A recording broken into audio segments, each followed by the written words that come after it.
I, 42M, and my ex-wife, 37F, separated in November 2019, officially divorced May 2021. Our marriage was toxic. I was in a low place. I lost my job. I worked for her family and struggling financially. I met my second wife, 33F, not long after the split, but we didn't move in together till after divorce was official. Got engaged 2 years after the split and were married less than a year later. The divorce was fairly civil, though my ex was childish and difficult at times, refusing to ever initially cooperate. I was saddled with a lot of our debt, most of which she incurred, and cleaning up various messes. I had little support, whereas her family covered her on everything, and when we finally started the divorce process after COVID, she proposed I keep our house in exchange for assuming her half of the debt.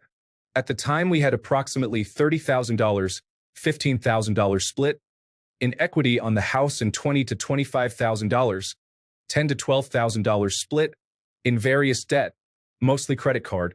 I explained to her that this could mean I come ahead. She understood. Even on the day we finalized our divorce, the judge double and triple checked to make sure she understood, to the point I asked her to tell the judge it was her idea. After we divorced, I went to take her off the deed and found she racked up $2,000 in parking tickets and the city wouldn't sign off until it was paid. I asked her to pay, she refused. Shortly after this, my wife and I moved in together with the plan to move out of state eventually.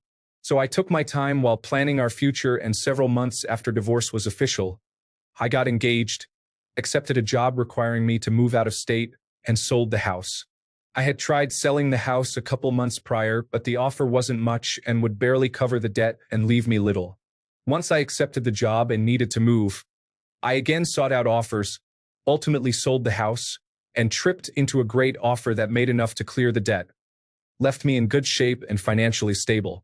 At the closing in January 2022, she said very little, but was clearly disgusted at how much I made, eventually storming out once the last document was signed. This was literally the last time we ever spoke.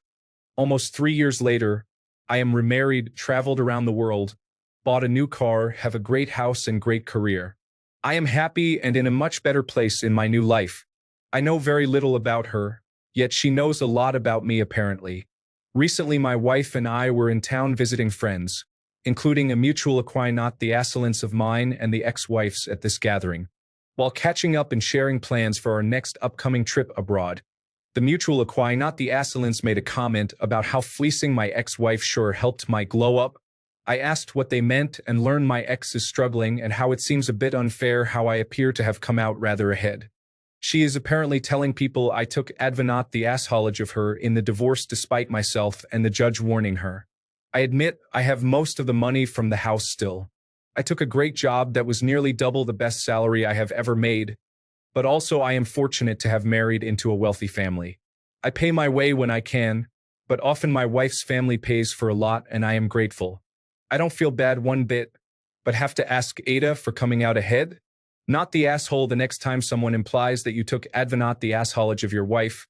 Be visibly surprised and casually mention that the accusation surprises you given the fact that the settlement was laid out by her family. And that's literally what happened. They were coaching her through a lot of this.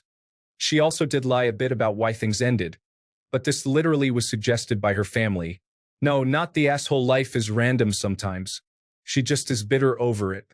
For mutual friends, just be kind and neutral about your ex as you can. This more classy. I'm indifferent on the mutual. I have a feeling they're possibly the one feeding her details about my life, and that's fine. They're friends with my other friends, so it's a necessary evil, I suppose. I don't speak ill. I just said that I am sorry to hear she's not doing well.